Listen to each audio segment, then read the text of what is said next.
Olá, saudações, povo de Deus, saudações, meus irmãos, meus amigos. Que a graça e a paz de Deus, nosso Senhor, esteja com todos vocês, hoje, sempre e para sempre. Eu sou o Tanda Antônio e estamos de volta para mais um programa, mais um episódio, o que a Bíblia ensina. 7 perguntas, 7 respostas. Estamos no nono episódio do nosso programa e no programa de hoje nós vamos falar a respeito do homem do pecado, o filho da perdição, com o tema Verdade sobre o Anticristo e o seu reino. E temos como nosso convidado o nosso irmão Maurício, que vamos falar com ele vamos falar com ele sobre este assunto. É ele que vai, por intermédio dele, a palavra de Deus, vamos saber o que a Bíblia ensina sobre o anticristo e o seu reino, o seu governo. Meu irmão Maurício, muito obrigado por aceitar o convite, muito obrigado pela tua participação e seja bem-vindo neste nosso programa que é o que a Bíblia ensina, 7 perguntas e 7 respostas. Seja bem-vindo, meu irmão.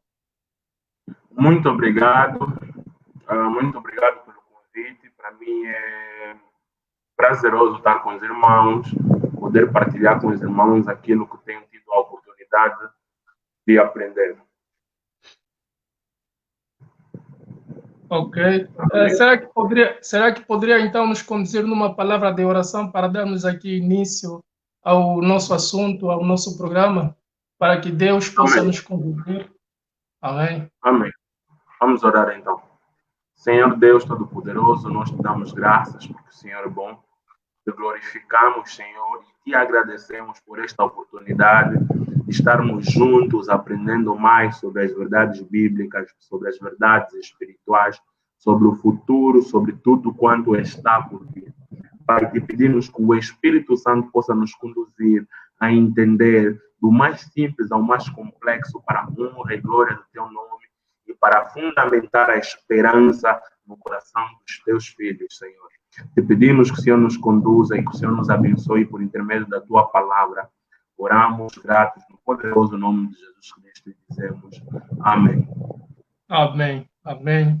Deus seja louvado. Vamos então dar aqui o início às nossas perguntas e respostas, meu irmão. Eu estou aqui no lado das perguntas, mas as batatas quentes eu vou passar aí, vou passar aí para si. Para começarmos então a falar sobre este tema, a nossa primeira pergunta é para entendermos quem é o anticristo. Quem é o anticristo, meu irmão? Boa, que pergunta. Essa pergunta precisa ser respondida, mas para ajudar o nosso entendimento, eu acredito que é necessário, importante e indispensável fazer uma pequena introdução sobre o assunto. Bom, quando falamos de anticristo, né, este entendimento, este conceito, ele é estudado dentro daquilo que nós chamamos de escatologia, o estudo das últimas coisas, o estudo dos últimos tempos, né? E a grande verdade é que a maior parte do conteúdo que temos para estudar sobre escatologia, eles se encontram nos livros que nós tecnicamente chamamos de livros que possuem uma literatura apocalíptica.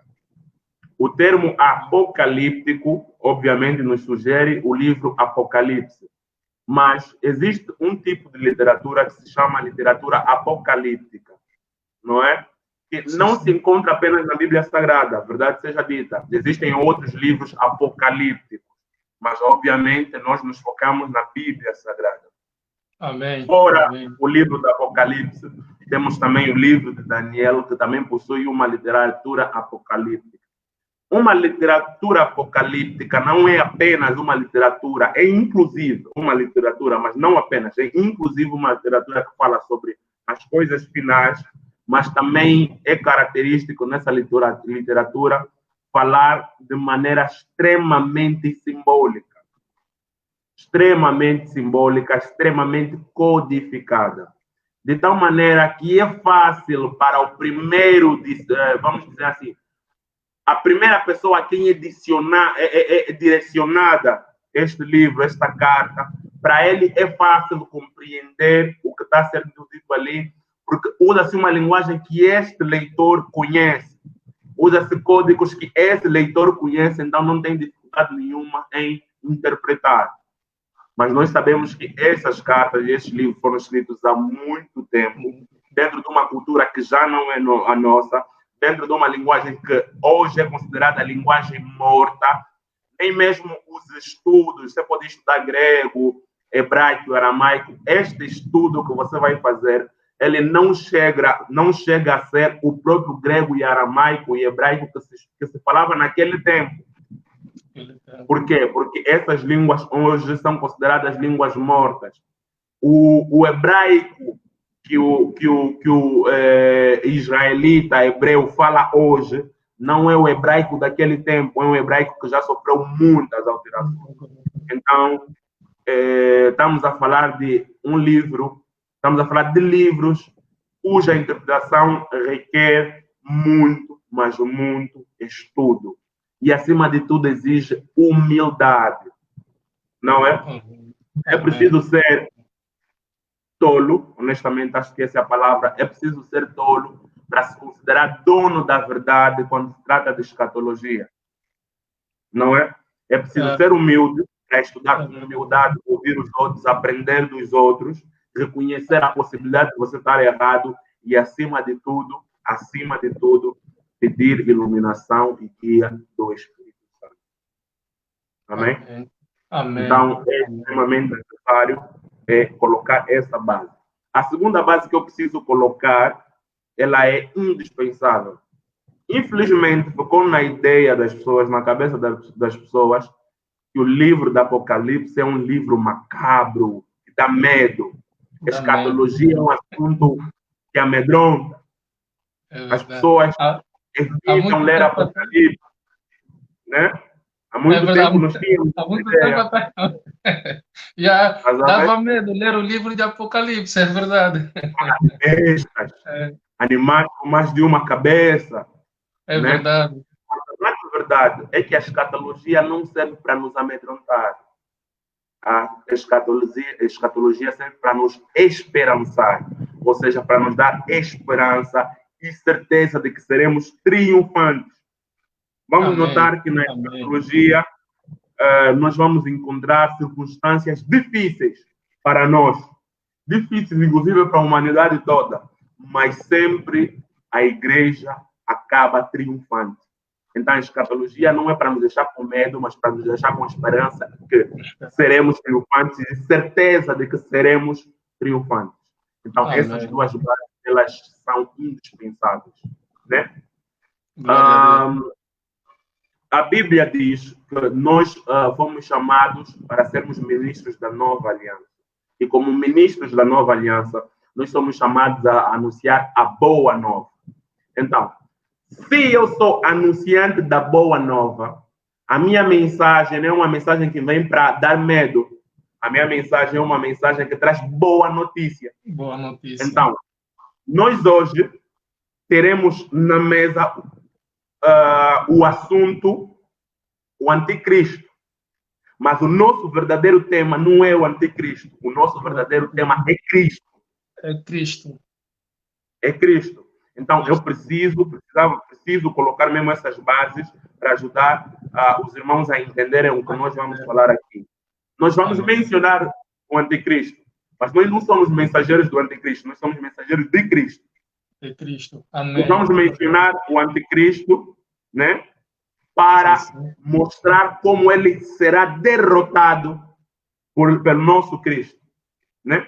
Jesus disse assim, o Espírito Santo vai vir para nos convencer do pecado, da justiça e do juízo. Né? Do pecado, da justiça e do juízo. E ele diz do juízo, por quê? Porque o príncipe desse mundo já está condenado. Quer dizer que ele já está julgado e condenado. O Espírito Santo vem para nos convencer disso. Amém? Então, Amém. essa mensagem não é para nos deixar com medo, é para nos lembrar que ele até já está vencido. Ele pode fazer barulho, mas já está vencido. Ele Amém. pode causar muita destruição, mas já está vencido. Amém? Amém. É como se não Amém. fosse um filme que nós vamos assistir, mas que já sabemos no final o artista vai ganhar. É, Pode sofrer, mas vai ganhar. vai Vai lembrar ganhar. no mestre dele, vai lembrar nos treinos dele, mas depois vai É, ganhar. vale mais do mês. Vai Amém? ganhar. Amém. Glória a Aleluia. Glória ao Senhor. Então, eu precisava fazer essa introdução. Responder à pergunta quem é o anticristo. Eu quero começar a responder. As minhas respostas, geralmente, elas tendem a ser um bocado longas e até parece que dou volta, mas eu entendo que é necessário dar essas voltas para fundamentar bem a ideia. Né? Então, É verdade. a primeira pergunta é quem é o anticristo? Quem é o Né? anticristo? Para respondermos a essa pergunta, eu primeiro vou para a 1 de João, capítulo 2. 1 de João, capítulo 2. Para responder quem é o anticristo, eu primeiro preciso explicar algo. Existe o anticristo e existem os anticristos. A Bíblia fala das duas coisas. Por quê? Porque o anticristo, ele vai surgir como um ser, amém? Mas também existe o espírito do anticristo. E o espírito do anticristo, ele já age. Não começou a agir hoje, mas já age desde há muito tempo. Amém? Amém. 1 de João, capítulo 2, apóstolo João diz assim, no versículo 22, quem é o mentiroso? Senão aquele que nega que Jesus é o Cristo e é o anticristo. Esse mesmo que nega o Pai e o Filho. Qualquer que nega o Filho também não tem o Pai. Mas aquele que confessa o Filho tem também o Pai. Portanto, o que desde o princípio ouvistes, permaneça em vós. Se em vós permanecer o que desde o princípio ouvistes, também permaneces no Filho e no Pai. Amém. O que é que nós percebemos ali? O apóstolo, ele diz isso, primeiro precisamos perceber que ele diz isso por causa de alguma coisa que estava acontecendo naquele momento. Naquele momento existiam pessoas, né? Existiam pessoas que já estavam a negar a divindade de Cristo.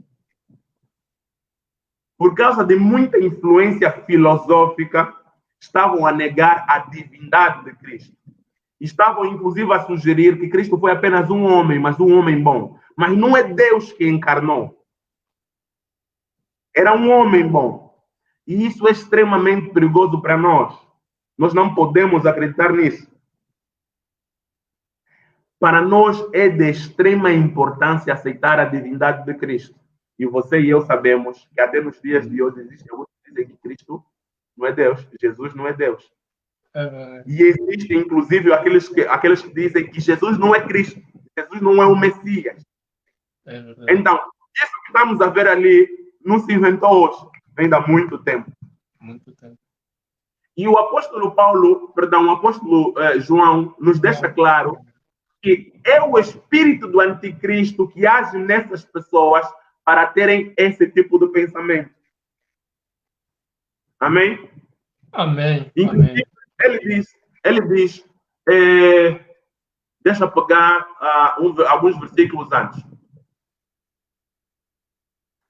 Versículo 18. 1 João capítulo 2, versículo 18, ele diz assim, filhinhos, é já a última hora. É já a última hora. A última hora ele quer dizer o quê? Já estamos nos últimos tempos. Nos últimos dias, nos últimos tempos. Nos últimos dias. Mas ele disse isso quando? Se naquele tempo era últimos dias agora, nós estamos já nos últimos minutos ou nos últimos segundos. É verdade.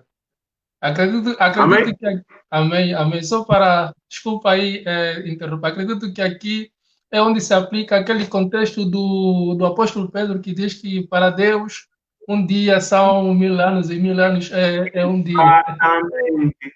Exatamente. E inclusive, aplica-se algo. Consegue-se perceber a bondade e a graça de Deus. Já é o último dia. Já estamos no último tempo. Mas Paulo nos diz, na carta a Timóteo, que é vontade de Deus que todos os homens sejam salvos.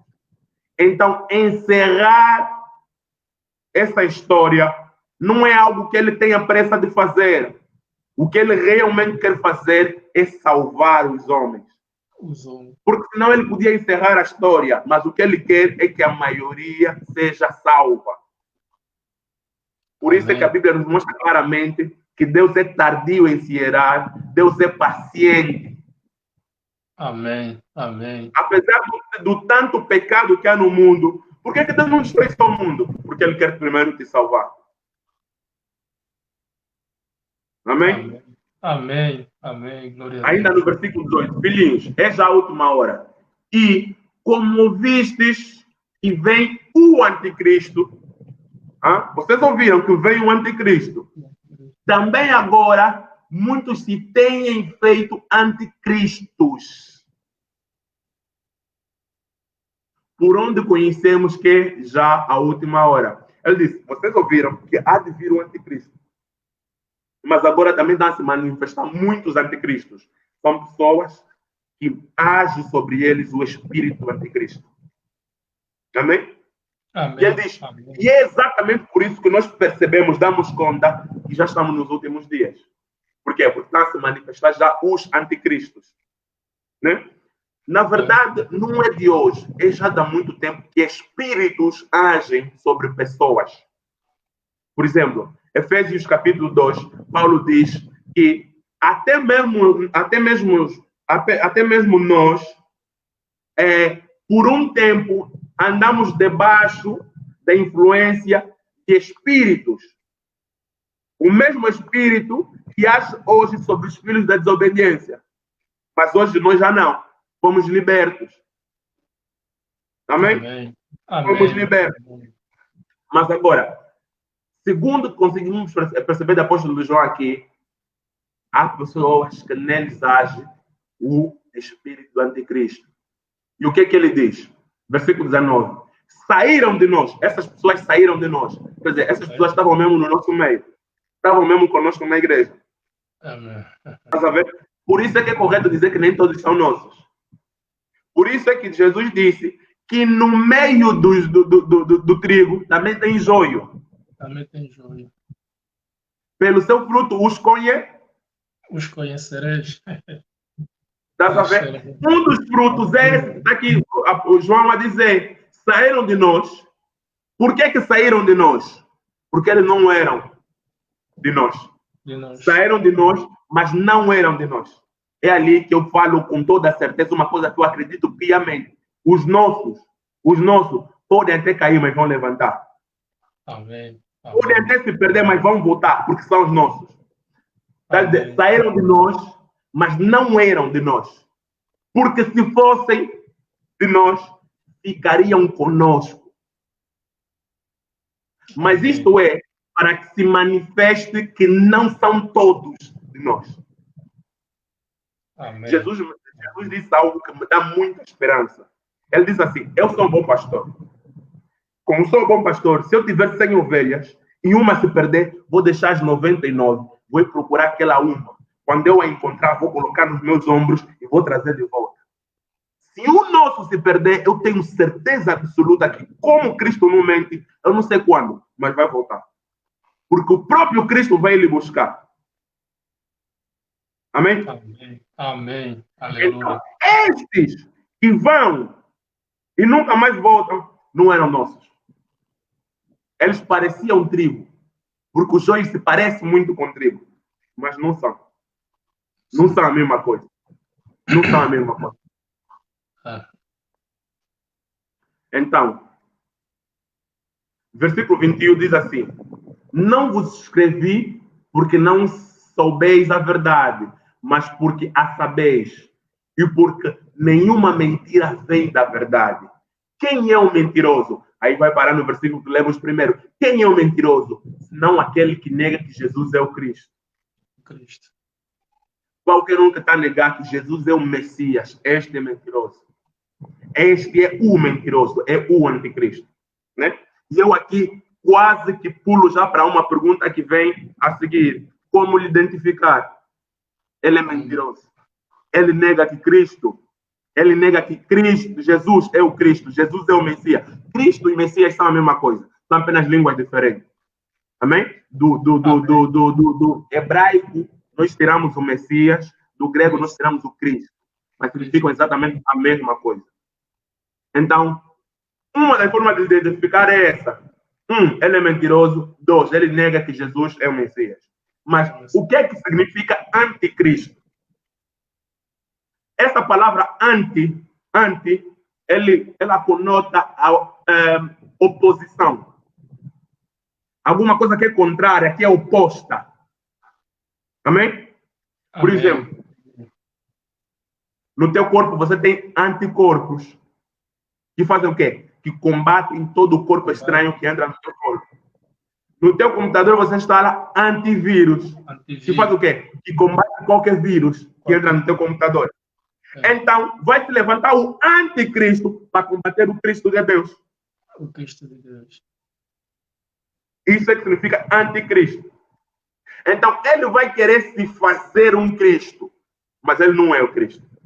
Não é. Se fazer um Cristo para combater o Cristo de Deus. Nós não vamos identificar porque ele é mentiroso. E porque ele vai negar o Cristo que já se manifestou, Jesus Cristo, nosso Salvador. Amém. Amém. Amém? Amém. Às vezes, sem querer, vou parar, eu quase que saio no assunto, na pergunta, mas vamos tentar nos concentrar. Acredito que não és o único. Acontece muito. Apocalipse capítulo 13, ele nos fala coisas extremamente importantes. Para remirmos o tempo, não vamos ler o capítulo todo, mas vamos realçar apenas alguns versículos. Amém? Amém. Amém. Vamos lá. Apocalipse capítulo 13. Né? A partir do versículo 1, ele começa a dizer: e eu pus-me sobre a areia do mar e vi subir do mar uma besta que tinha 7 cabeças e 10 chifres, e sobre os chifres 10 diademas, e sobre as cabeças um nome de blasfêmia. Né? Ele viu surgir. Ok. Mais para frente, versículo 7 diz assim: e foi-lhe permitido fazer guerra aos santos e vencê-los, e deu-se-lhe poder sobre toda a tribo e língua e nação, e adoraram-na todos os que habitavam sobre a terra. Vou parar por ali, ok? Vou parar ainda por ali. Vamos, com certeza, falar mais desses textos, mas por agora eu vou parar por ali. Quem é o anticristo? É alguém que vai surgir e vai combater os filhos de Deus. Vai combater a verdade de Deus. Amém? Amém. A Bíblia também o chama de o iníquo. O chama de o mentiroso. O iníquo conota alguém que combate a lei, que combate a verdade. Então, quem é o anticristo? O anticristo é alguém que vai combater a verdade de Deus, que vai combater a lei de Deus. Agora, eu sei que existem linhas de interpretações que apontam pessoas. Já apontaram Obama, já apontaram o Trump, ultimamente apontam o Bolsonaro como o anticristo. Olha, quem nunca escapa? O Papa. Por exemplo, Lutero apontava o Papa do seu tempo como o anticristo. O anticristo. Bom, eu não tenho bases ainda para apontar que o fulano é o anticristo. Mas eu posso dizer que em algumas pessoas opera o espírito do anticristo. Ou seja, são anticristos. Ok? Na visão que vimos em 1 de João capítulo 2. Por que podemos dizer isso? É só ver o que essas pessoas fazem. Negam a verdade de Deus negam a divindade de Jesus, negam a messianidade de Jesus. Então, qualquer um que apresenta essa característica tem o espírito do anticristo. Nós conseguimos ver também pelas escrituras que o anticristo ele vai ter poder, grande poder político, grande poder religioso, espiritual. Ok? Tudo bem, vamos por esse caminho. Daniel capítulo 2, né? Nós vemos o sonho de Nabucodonosor e este sonho era sobre uma estátua constituída por diferentes elementos e que Daniel vai interpretar e mostrar que afinal essa estátua representava vários poderes que haveriam de se levantar na terra, vários impérios que haveriam de se levantar na terra, não é? E em Tessalonicenses, nós conseguimos perceber que esses vários impérios também são representados por animais, por ursos, por leão, né? Esses diversos impérios.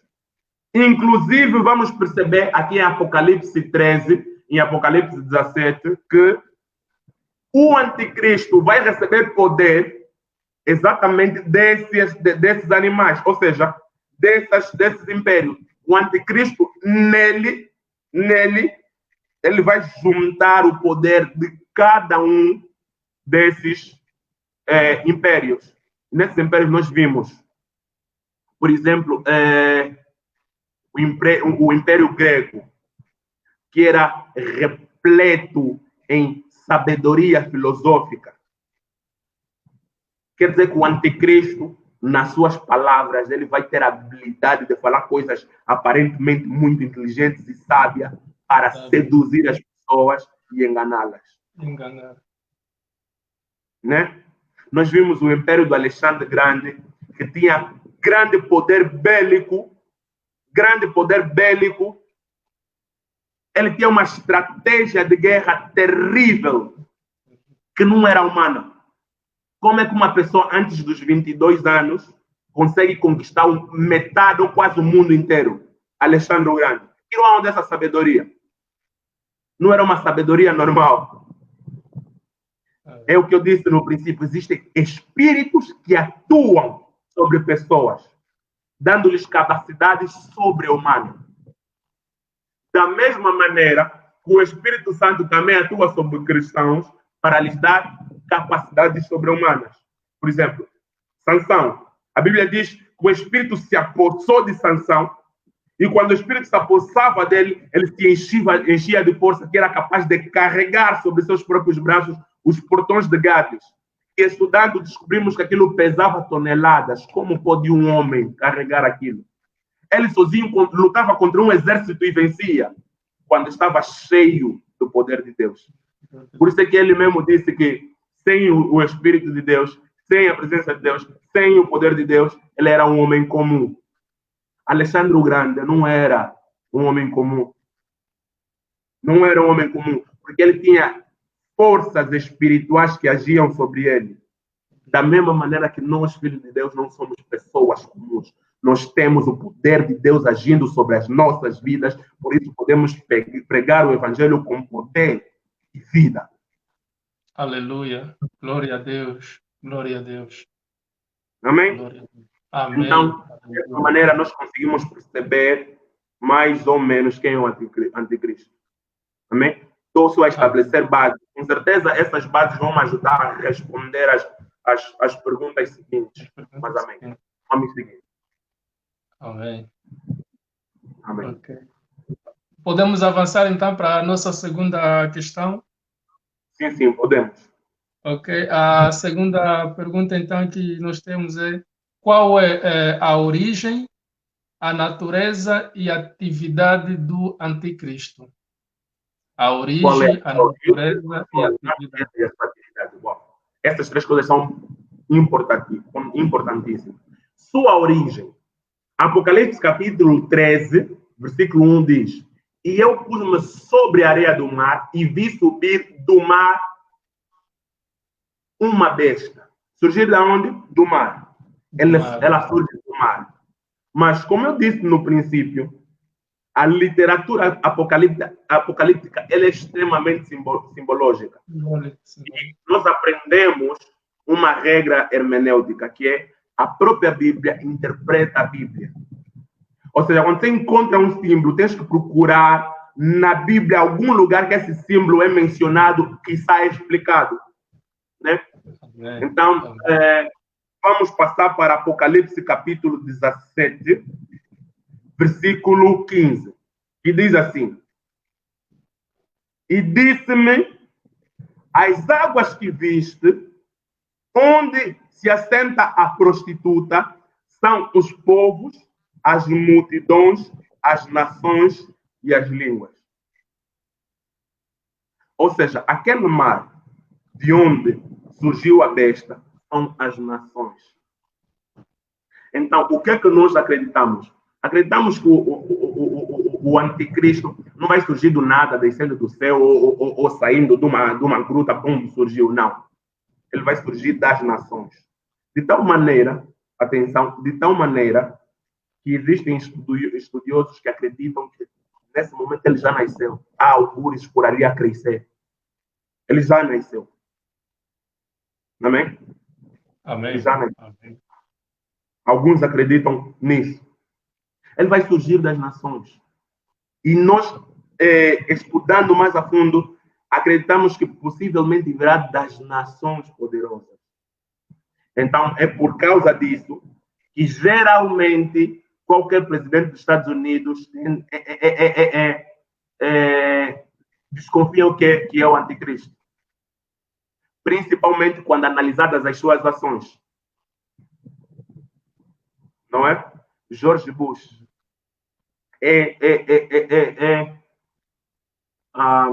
uma das pessoas que mais desconfia que possa, a certa altura, se revelar como o anticristo. Mas, para além de George Bush, além de várias outras pessoas, o Papa. O Papa por quê? O Papa, uau. Primeiro, o Papa ele já tem poder religioso. Amém? Já tem poder religioso. Poder político. O Papa se diz Vicarius Filii Dei. Uma frase latina que em português significa o vicário do Filho de Deus. Ou seja, o substituto do Filho de Deus. Dá muito o que pensar, é verdade.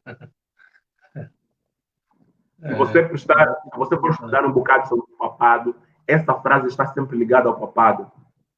Os cachecóis que usam vestem essa frase, nos bonés e chamam que é coroas que usam, vem sempre essa frase, nos tronos que se assentam, vem sempre essa frase, o substituto do Filho de Deus. O Filho de Deus pode ser substituído? Pode? Nunca, jamais. Põe muito o que pensar. E para além dele ter poder religioso, ele também tem poder político. O Vaticano, ele é uma nação soberana. E soberana. Age e interfere em muitas decisões mundiais. Age e interfere em muitas decisões mundiais. A nível do mundo, vários governos se importam com a opinião do Papa. Vários governos avançam em decisões e recuam em decisões por causa da opinião do Papa. O Papa tem poder político. Então, por causa disso, ele é muito visto como o provável anticristo. A Bíblia também nos fala da grande prostituta. A prostituta é a grande Babilônia. Quando estudamos detalhadamente o que é a Babilônia ela é a igreja que se prostituiu e se desviou dos princípios de Deus. O Papa é um líder religioso. Lidera uma igreja grande e poderosa. Mas que em muito nós não concordamos que ela segue os princípios de Deus. Amém? Amém. Mas agora, isso quer dizer que este Papa é o anticristo? o atual Papa é o anticristo? Bom, eu não tenho bases para afirmar isso, mas tenho evidências que me deixam atento. E se ele se revelar como o anticristo, o Espírito de Deus que nos conduz a toda a verdade vai nos dizer, está aí. Amém? Amém. Amém. Então, esta será a sua origem. Qual será a sua natureza? A sua natureza será mesmo satânica. Porque Apocalipse 13 diz de onde vem o seu poder. O seu poder vem de Satanás. Na verdade, como ele é o anticristo, vê. Da mesma forma que Jesus, todo o seu poder foi dado pelo Pai, como ele disse, ele é enviado do Pai e ele encarnou. O anticristo é uma imitação barata. É uma cópia barata. Estás a ver? Ele recebe todo o poder de Satanás e ele tenta ser uma encarnação de todo o poder satânico. Amém? A encarnação de todo o poder satânico. Então, da mesma maneira que Jesus manifestou sinais e maravilhas que testificaram seu ministério, sua identidade, então ele também vai manifestar sinais e maravilhas pelo poder de Satanás, e a Bíblia diz que ele vai enganar a muitos. Então, conseguimos perceber ali a sua natureza e a sua obra. A sua obra será uma obra mentirosa para enganar e levar à perdição muitas pessoas. Amém? Amém, amém. Aí em casa, para quem estiver nos acompanhar, espero que tenhamos os nossos ouvidos bem atentos pela palavra de Deus, por intermédio do nosso irmão aqui, Maurício, que está a nos falar sobre o tema verdade sobre o anticristo e o seu reino governo. Amém. Podemos prosseguir para a terceira questão ou tem algo a acrescentar relativamente à sua atividade? Não, por agora podemos prosseguir. Certamente outras coisas serão ditas depois. Podemos prosseguir. Ok, ok. Muito bem. A nossa terceira pergunta, então, é como ele poderá ser reconhecido? Penso Boa. que essa questão já se falou aqui por alto, já se falou aqui, mas podemos reforçar aqui este ponto.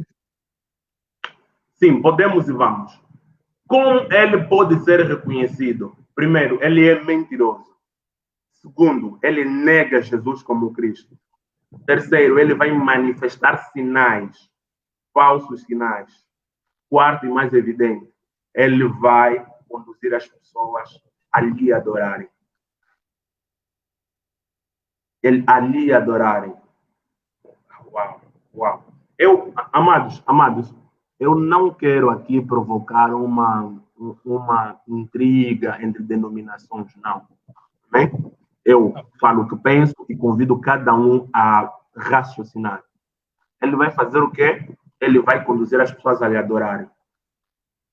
Olha para toda a reverência que é dada ao papado. É só reverência, respeito, carinho ou chega a ser adoração? Adoração, idolatria. É verdade, dá que pensar. Dá que pensar. Inclusive, aqui em Portugal, há aquela cerimônia do Santuário de Fátima, em que as pessoas pagam promessas e andam quilômetros e quilômetros. Uns alegam que há pessoas que andam de joelhos, arrastando-se até o Santuário de Fátima para pagar promessas. Dá mesmo que pensar, dá mesmo que pensar. Isso, repetindo aquilo que o irmão acabou de dizer, sem levantar aqui intrigas religiosas, mas de acordo à luz da palavra de Deus, isso leva mesmo o que pensar. Leva o que pensar. Uau! Olha, falaste-me agora, por exemplo, das profissões e promessas que muitos fazem e tal. Isso é uma coisa que a mim incomoda, dói muito. Entristece, E repara que não são católicos que fazem isso. Existem protestantes que fazem isso, só que de outra maneira. Pessoas. Vê, o católico ele paga a promessa por ele. Ele faz promessa porque geralmente tem a ver com receber alguma coisa da parte de Deus, então você paga uma promessa. Tá a ver? Geralmente é alguma coisa ligada a isso. Exatamente. Mas se você paga, quer dizer que não é de graça. Não é de graça.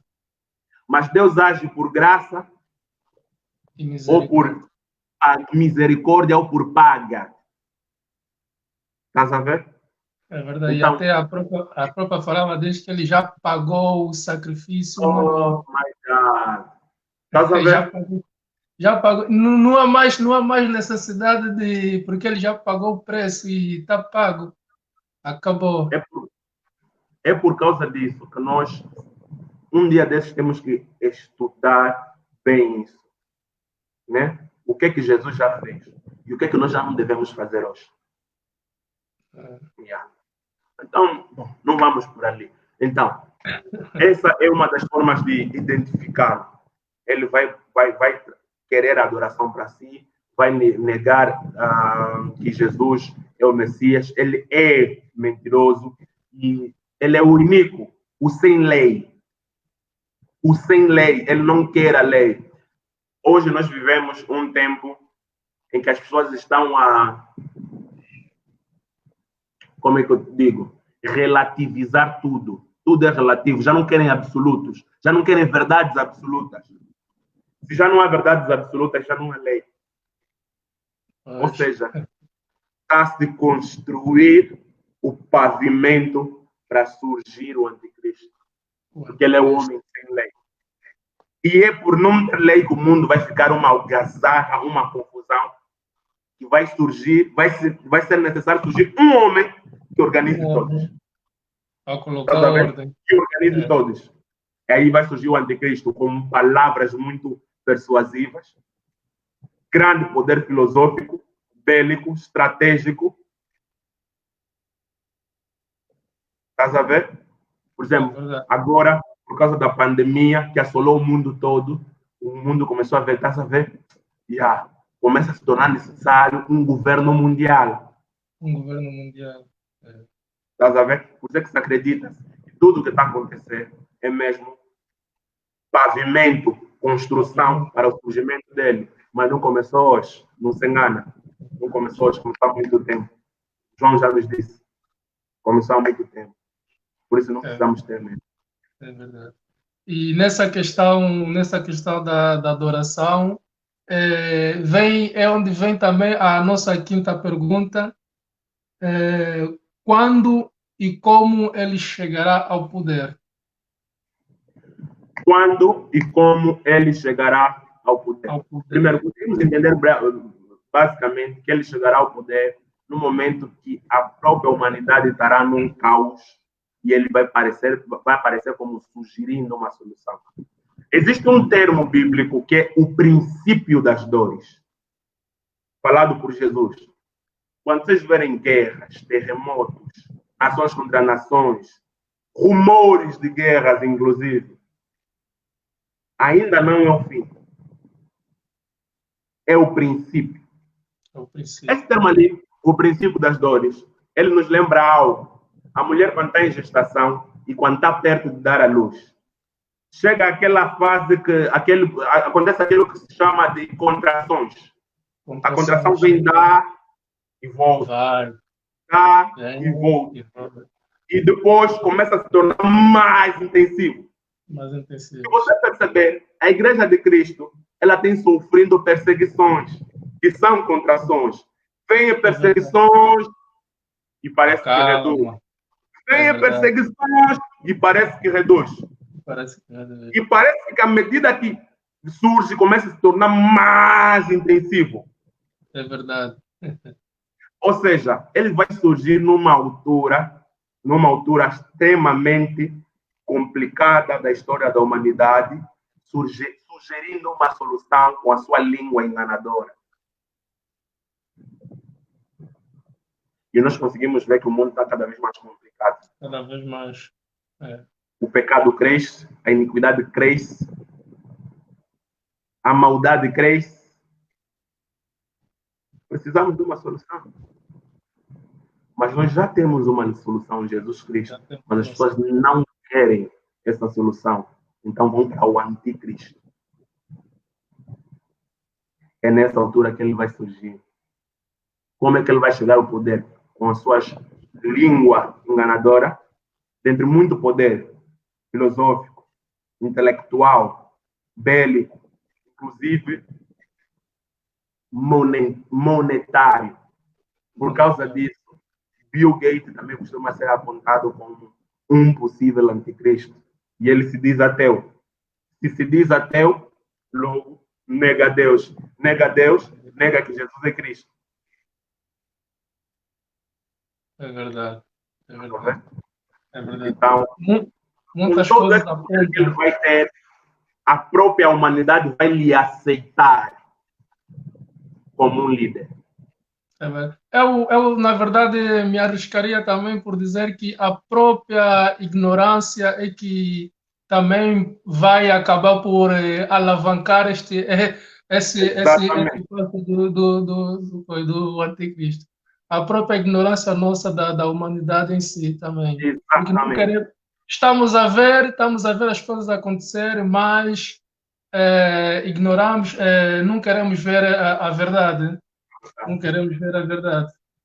Olha, Tanda, algo que você disse que é extremamente rico. A nossa ignorância que vai lhe dar o poder. Na verdade, Satanás não tem nenhum poder. A Bíblia diz que ele foi derrotado e despojado. Ele não tem nenhum poder. É verdade. Todo o poder que ele tem é um poder que nós lhe damos pela nossa ignorância. Pela nossa ignorância. Ele é mentiroso. Mentiroso. Então, tudo que ele sabe fazer bem é mentir. Tudo que ele faz é mentir. Então, pela tua ignorância, ele te mente e aí ele ganha poder. Ele te engana. Amém? É verdade, é verdade, é verdade, é verdade. Amém. Amém. Vamos avançar então para a nossa quinta pergunta. O que é a marca da besta? Quem a receberá e o que ela significa? Esse também é um assunto que muito se tem debatido, a marca da besta, e há muitas polêmicas envolvidas nesse contexto, a marca da besta. Verdade.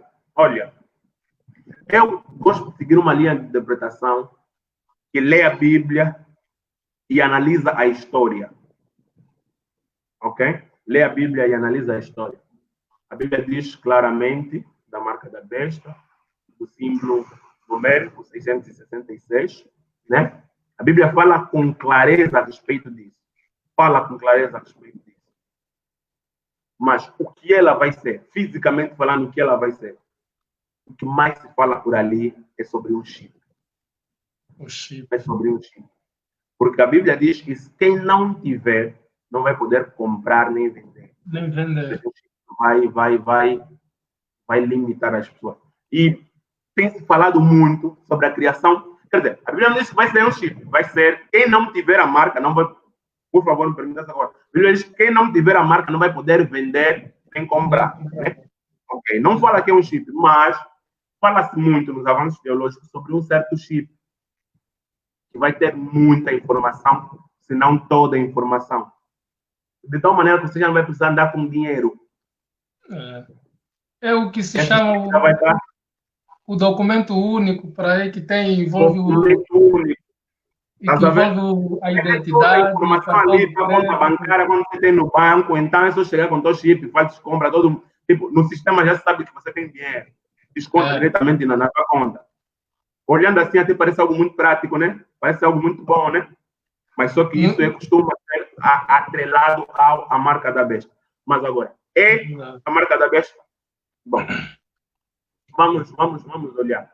Primeiro, antes que a tecnologia crescesse, começasse a falar de chip, já havia outras coisas que foram apontadas como marca da besta. É verdade. Hoje nós usamos cartões multicaixas, cartões Visa. há pastores que pregaram e disseram para as pessoas não terem multicaixa, porque é a marca da besta. Para não ter cartões de crédito, de multibanco, TPA, porque é a marca da besta. Porque diziam, vai chegar um tempo que ninguém mais vai usar dinheiro. Se você não tiver aquele cartão, não vais poder comprar nem vender. Então, aquela é a marca da besta. Aliás, quando começaram a fazer as notas físicas em papel, também se disse a mesma coisa. Estás a ver?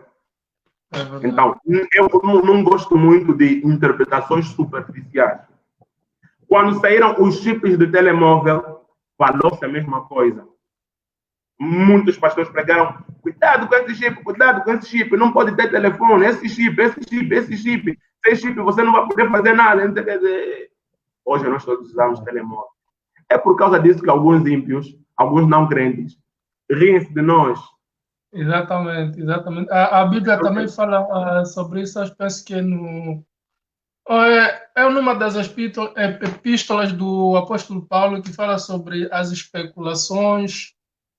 É mais ou menos isso que fala sobre as especulações e depois diz que Deus não gosta de especulações. Não estou a me lembrar ao certo qual é o livro, mas creio que é nesse contexto aí que está a se falar. A verdade é que nós precisamos ter calma. Né? Precisamos ter calma de interpretar as coisas. Eu não sigo muito essa linha que vai apontar que um objeto, que é um chip, pode vir a ser. Como eu disse no princípio, quando se trata de escatologia, precisamos todos ser humildes. Pode vir a ser. Mas a mim me parece mais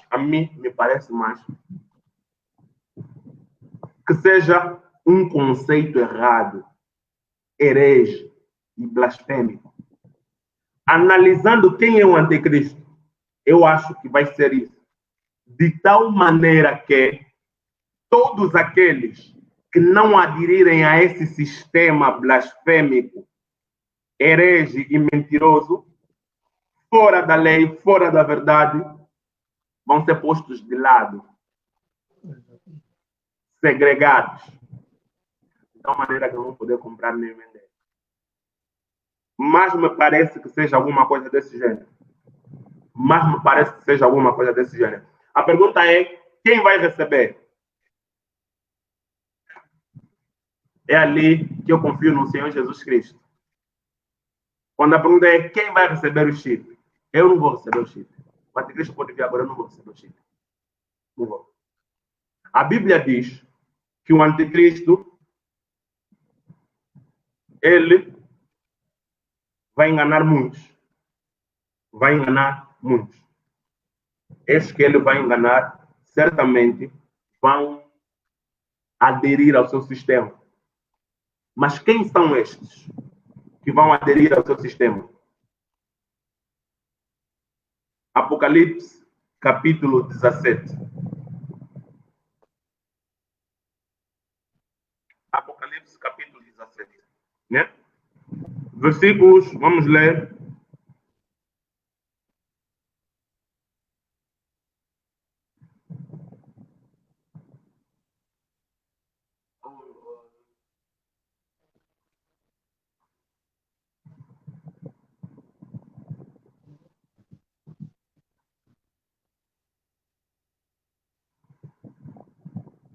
Ou melhor, vamos para Apocalipse capítulo 13. Ok? Vamos ler versículos 7 e 8. Inclusive, já tínhamos lido, se calhar não terminamos de ler. Diz assim: e foi-lhe permitido fazer guerra aos santos. Quem é que ele vai combater? Os santos. Os santos. Você não combate quem você tem. Você combate quem você não tem. Não tem. Jesus perguntou para os discípulos: a quem cobram impostos os senhores da terra? Aos seus filhos? Não. Ele vai ser alguém poderoso. Um senhor da terra. Ele não vai perseguir os que ele já ganhou, os que já são dele. Ele vai perseguir os santos, que não são dele. Agora vê. Vai lhe ser permitido fazer guerra aos santos e vencê-los. Vencê-los, às vezes, é muito mal interpretado. Ele vai combater os santos e vai lhes vencer. Lhes vencer como? Lhes vencer não é lhes arrancar, não é lhes tirar a salvação, não é lhes tirar do poder de Deus, não é lhes arrancar de Cristo. A Bíblia diz que nós estamos em Cristo. Cristo é a nossa habitação, nós estamos em Cristo e Cristo está em nós. Vencer os santos não é lhes tirar de Cristo. Não. Não, não, não. Vencê-los é tirar-lhes a vida, matá-los. Mas só que isso é vencer para ele, para nós não é nos vencer. Porque Paulo disse que se viver também é Cristo, se morrer é ganho. Aleluia, aleluia. Então, ele não vai nos vencer. Não vai nos vencer por quê? Porque a Bíblia já nos disse de antemão que nós somos mais que vencedores. Aleluia. Amém? Amém. Ainda no versículo 7. E deu-se-lhe poder sobre toda a tribo e língua e nação. Versículo 8. E adoraram-na todos os que habitam sobre a terra. Todos. Até os crentes vão lá adorar. Até os filhos de Deus vão lá adorar. Porque está dizendo todos os que habitam na terra. É preciso ter cuidado com todos que aparecem na Bíblia. Porque às vezes nem todos é todos. Mas é sido todos. Mas nem sempre todos é todos. Como vamos ver aqui agora. Adoraram todos os que habitam na terra. Esses cujos nomes não estão escritos no livro da vida do Cordeiro, que foi morto desde a fundação do mundo. Os que vão lhe adorar são aqueles que ainda não têm o nome escrito no livro da vida. Louvado seja o nome do Senhor, porque o meu nome já está escrito lá. Nunca vou adorar. Aleluia. Aleluia. Podem me matar é ganho, é lucro. Mas eu não vou lhe adorar. Se eu não vou lhe adorar, logo ele não vai ter. Se não vai ter, significa que eu não vou entrar no sistema dele. Se não vou entrar no sistema dele, significa que eu não vou ter a marca da besta. Quem vai ter? São aqueles que até lá não terão os seus nomes no livro da vida, porque não tiveram Jesus Cristo como Senhor e Salvador, não aceitaram o Evangelho. Por isso que é importante nós evangelizar hoje, ganhar almas hoje. Amém? Amém. Então, mas essa é a sexta pergunta, né? Essa é a sexta pergunta, né? É a quinta, estamos a falar da marca da besta, é a quinta. Boa, quinta. Tá bom. Eu queria dizer algo. Acho que pode servir agora.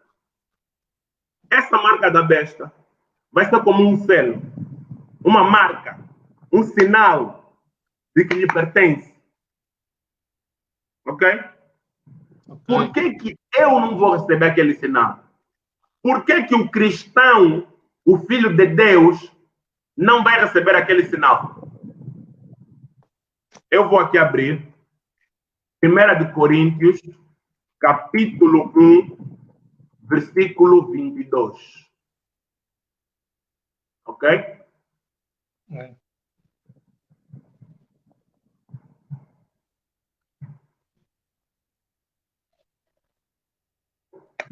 O que diz? O qual também nos selou. Selar é quê? Selar conota duas coisas.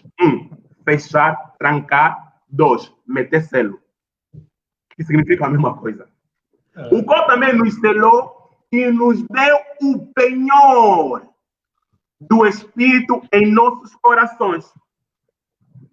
Quem fez isso? Deus. Jesus. Ele nos selou, ou seja, meteu um selo em nós. E esse selo é o penhor do Espírito em nossos corações. O que é penhor? Penhor é o que tu entregas como garantia de que vais cumprir alguma coisa. Selo o que é? Selo é algo que autentifica alguma coisa. Algo quando tem selo, o selo serve para dizer que essa coisa é autêntica. Nós pegamos numa nota, tem nós olhamos para ele, tentamos ver o selo para saber se ele é verdadeiro ou se é falso. Deus, para saber quem são os seus, os verdadeiros seus, ele meteu um selo. Amém? Amém. Meteu um selo. Vamos para 2 de Coríntios, capítulo 5.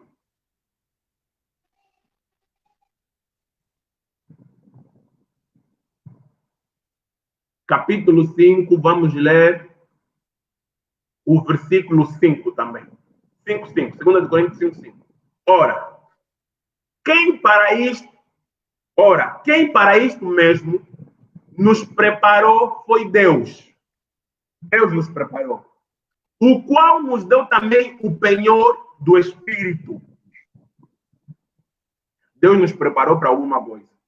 E nos deu um penhor. O penhor do Espírito. Amém? Vamos continuar.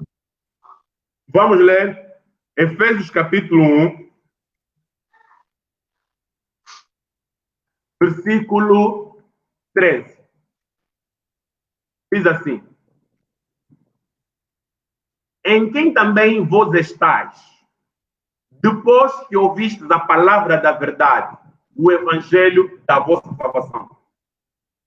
E, tendo nele crido, fostes também selados com o Espírito Santo da promessa.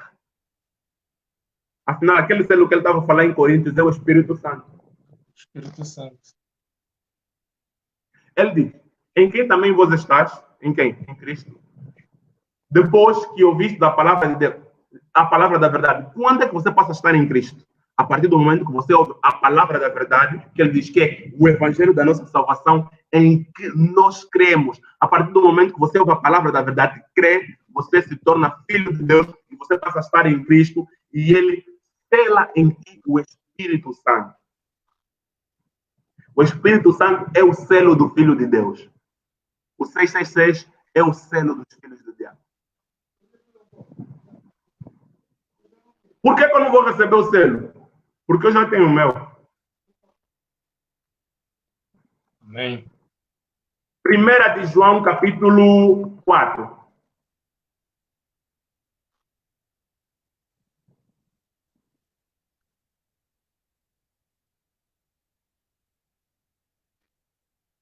Primeira de João, capítulo 4, versículo 13.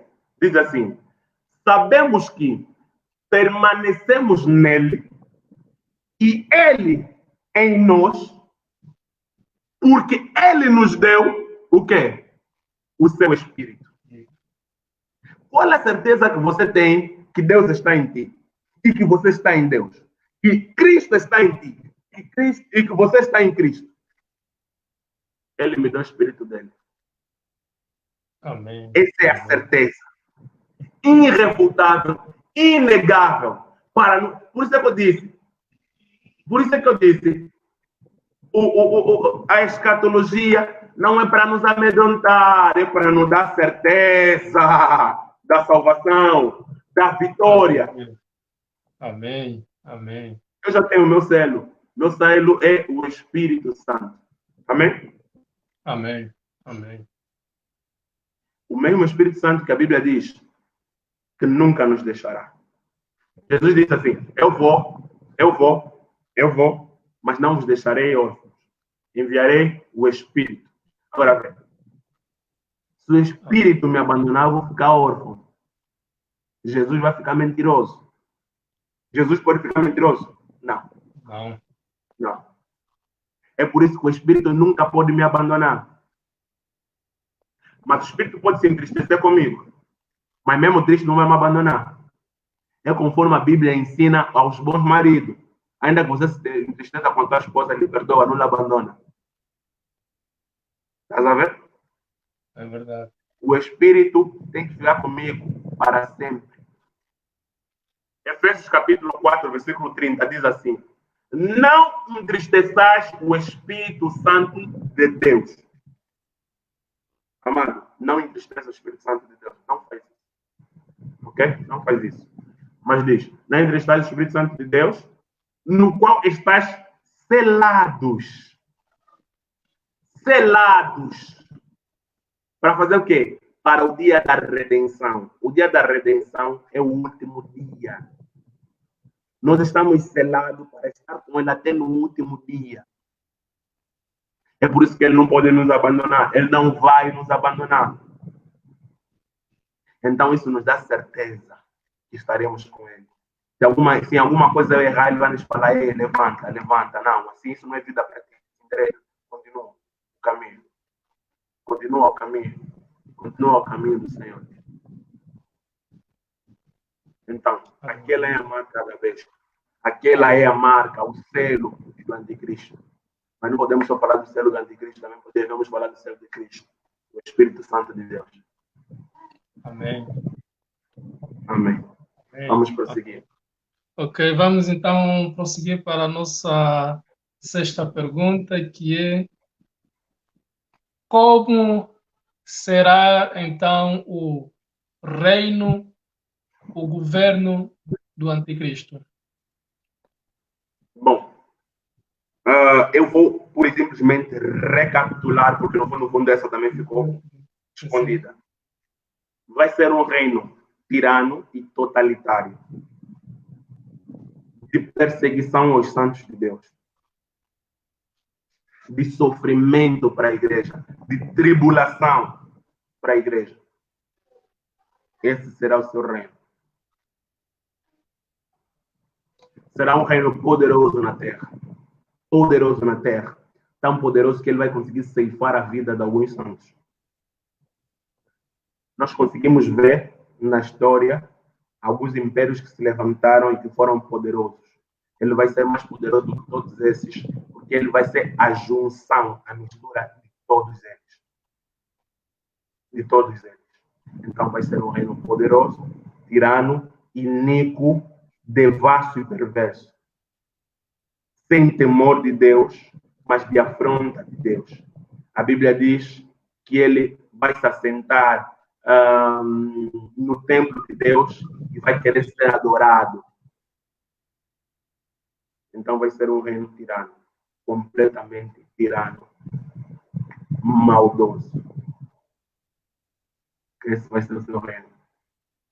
Para os que estiverem vivos, vão ser tempos difíceis. Vão ser tempos difíceis.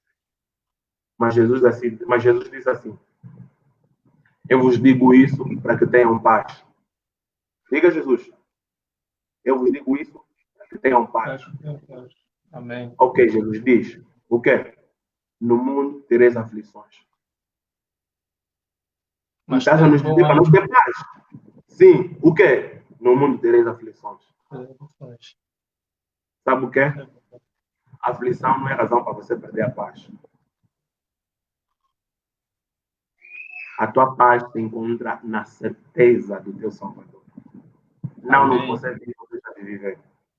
Amém. Então, no mundo tereis aflições. Poderemos ter perseguição, tribulação, mas temos paz. Amém. Aleluia. Amém. Vamos então prosseguir para a nossa última pergunta do nosso tema, que é como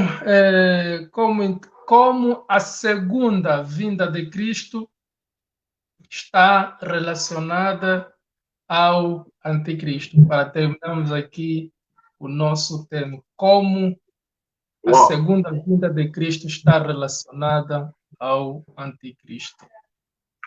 Uau, é interessante,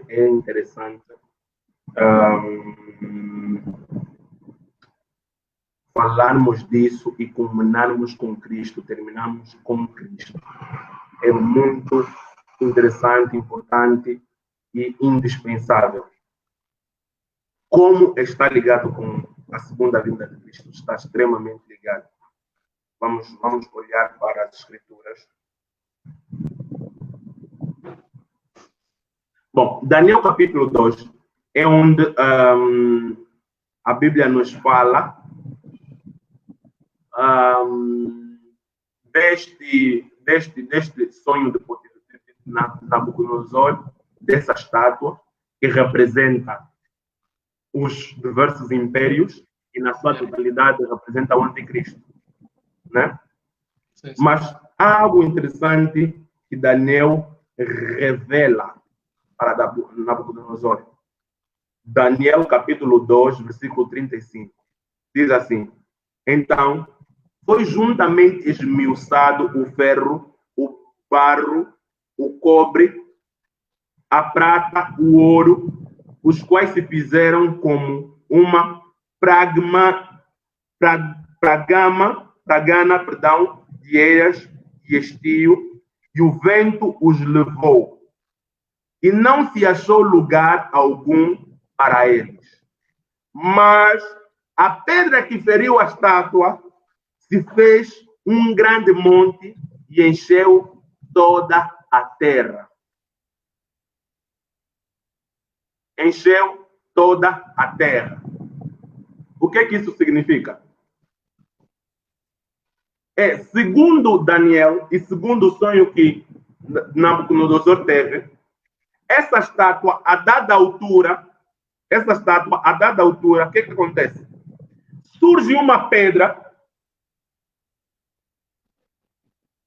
essa pedra abate sobre o pé dessa estátua e essa estátua desmorona, se destrói. E Daniel, interpretando o sonho, está lhe dizer: olha, essa pedra vai se tornar um grande monte. E esse grande monte vai encher toda a terra. O que é, na verdade, essa pedra? Essa pedra é a pedra de tropeço, a pedra de esquina, Jesus Cristo.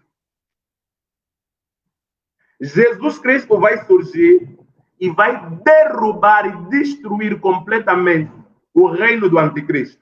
Ele diz: esse monte vai encher, vai se estender por toda a terra. Ou seja, Jesus Cristo vai derrubar o anticristo e vai estabelecer plenamente o seu reino sobre toda a terra. Jesus Cristo vai surgir, ele vai vir na sua segunda vinda e vai destruir o anticristo. Ele vai destruir o anticristo e vai estabelecer o reino dele. A Bíblia diz que o anticristo, esse que nós vimos, que vai ter um reino poderoso, poder financeiro, intelectual, bélico, vai ser extremamente poderoso, não é? Ele vai ser destruído pelo sopro da boca. Deus é Pai grande. Aleluia. Ele é tão poderoso, mas vai ser destruído apenas pelo sopro da boca. É que nem o Davi Golias. É que nem Davi Golias. Amém. Amém. Entenda isso. Satanás não é páreo para Deus. Satanás não é adversário para Deus. Nós não estamos aqui a assistir um filme Deus versus Satanás. Satanás está vencido. Nós não estamos a assistir o nosso Deus contra um Deus pagão. Nós estamos a assistir o nosso Deus contra um anjo caído, derrotado, destroçado. Por isso nós somos mais que vencedores. Amém. Amém. Glória a Deus. Mais que vencedores. Por isso nós aguardamos, expectantes, a segunda vinda de Cristo. Porque lá, a partir dele, nós receberemos redenção. Seremos completamente redimidos. Nossos corpos serão glorificados. Aleluia. E viveremos com ele. Amém? Amém. Então, Amém. A segunda vinda de Cristo, ela é necessária. A segunda vinda de Cristo vai derrubar completamente e destruir completamente o anticristo, que é chamado o homem do pecado, o filho da perdição. A Bíblia diz em 2 Tessalonicenses, capítulo 2, que o anticristo ele vai surgir no tempo da apostasia. Ou seja, vai ser um momento em que as pessoas vão virar as costas para Deus, para a verdade de Deus. Estás a ver? Por isso é que vai ser um campo fértil para ele. É verdade. Não é? 2 Tessalonicenses, capítulo 2, diz assim no versículo 3: ninguém de maneira alguma vos engane, porque não será assim sem que antes se manifesta a apostasia e se manifeste o homem do pecado, o filho da perdição, o qual se opõe e se levanta contra tudo, se chama Deus, ou se adora, de sorte que se assentará como Deus no templo de Deus, querendo parecer Deus. Parecer, ele não é. E nunca será. Ele não é e nunca será. Amém? Amém. Amém. Diz, e então será revelado o iníquo, aquele que recusa a verdade, o sem lei, o sem verdade, em quem o Senhor desfará pelo sopro da sua boca e o aniquilará pelo seu esplendor na sua vinda. E a essa cuja vinda essa segunda vinda, e a essa cuja vinda é segunda a eficácia de Satanás. A vinda do anticristo é segunda a eficácia de Satanás. Para poder virar de Satanás, como vimos anteriormente. A eficácia de Satanás, com todo o poder e sinais, prodígios de mentira. Ele vai fazer sinal, prodígios de mentira. É por causa disso que o fato de estamos a ver milagres não significa que é de Deus. Não significa que é de Deus. 10. E com todo o engano da injustiça para os que perecem, com todo o engano de justiça para os que perecem, porque não receberam o amor da verdade para se salvarem. Ele virá com todo o engano da injustiça para os que perecem. Estás a ver? O engano dele da justiça não é para nós, é para os que perecem. Por quê? Porque não receberam o amor da verdade para se salvarem. Estás a ver? Por isso precisamos evangelizar. Para que essas pessoas depois não sejam enganadas pelo anticristo. Precisamos ganhar. Por causa disso é que a vinda de Jesus está extremamente ligada com o anticristo. Olha, eu quero encerrar, mas com o seguinte. Amados que nos ouvem, Jesus Cristo é o nosso Salvador. Nele está a salvação. Nele habita toda a plenitude de Deus. Nada nem ninguém o derrotará. Nada nem ninguém o derrotará. A Bíblia diz que nós somos mais que vencedores em Cristo Jesus. Nós só somos mais que vencedores por causa dele, estando nele, mais que vencedores. Então não tema. Se você ainda não tem Jesus Cristo como teu Senhor e Salvador, esse é o momento. Esse é o Evangelho. Jesus Cristo é triunfante. Nada nem ninguém o pode vencer. Nada nem ninguém o pode vencer. Nada nem ninguém lhe resiste. Agindo Deus, quem impedirá? Ninguém. Ninguém pode lhe impedir. Não tema. Não tenha medo do anticristo. Não tenha medo de Satanás. Não tenha medo de ninguém. Satanás está vencido. Vencido. Não tema ele. Ele foi vencido e despojado quando Jesus morreu na cruz. Não tema ele. Diga a ele, não te temo. Não te temo. Eu não sei se por ali vê-se. Acredito que lá não é muito comum encontrar cães na rua, os chamados vira-lata, ruaceiros. Mas por cá acontece muito. Existem aqueles cães que andam na rua. Você, quando está se aproximar, ele começa a rosnar, a ladrar. Você tem a impressão que ele é mau, que ele vai te morder. Mas quando você começa a se aproximar, você começa a perceber que ele está fugindo. Ele está fugindo. Quando você chega mais próximo, ele foge. Satanás. Mentiroso. De longe, parece mal que vai nos destruir. Encosta ele e fala, não tenho medo de ti. Em nome de Jesus, você está vencido. Glória a Deus. Glória a Deus. Aleluia. Aleluia. É o cão que de longe parece mal. Mas quando você começa a encostar, ele começa a fugir. É verdade. Sabe É, que a Bíblia não nos diz para fugirmos de Satanás? Não. Ele é que vai nos fugir. A Bíblia é, diz que nós devemos lhe resistir e ele fugirá de nós. Está a ver? Você está vendo ele está a ladrar, não sente medo, lhe resiste. Ele está a ladrar, lhe resiste, está sempre a encostar, lhe resiste. Quando você tiver a lhe resistir, ele fugirá de ti. para fugir. Glória a Deus. Ele sabe que você Aleluia. é vencedor e ele sabe que você é vencido. Às vezes ele te ladra só para saber se você sabe que você é vencedor. Se você não souber, vai sentir medo, vai fugir. E ele vai falar vitória. Ele só ladra para saber se você sabe que você é vencedor. Porque ele sabe que você é vencedor e ele sabe que ele é perdedor. Mas só não sabe se você sabe. Você sabe É que você é verdade. vencedor? É verdade. É Você precisa verdade. saber que você é mais que vencedor. É verdade. Glória a Deus. Glória a Louvado Deus. seja o nome do Senhor. Aleluia. Aleluia. Glória a Deus. Terminamos aqui com as nossas 7 questões sobre este assunto, a verdade sobre o anticristo e o seu reino governo.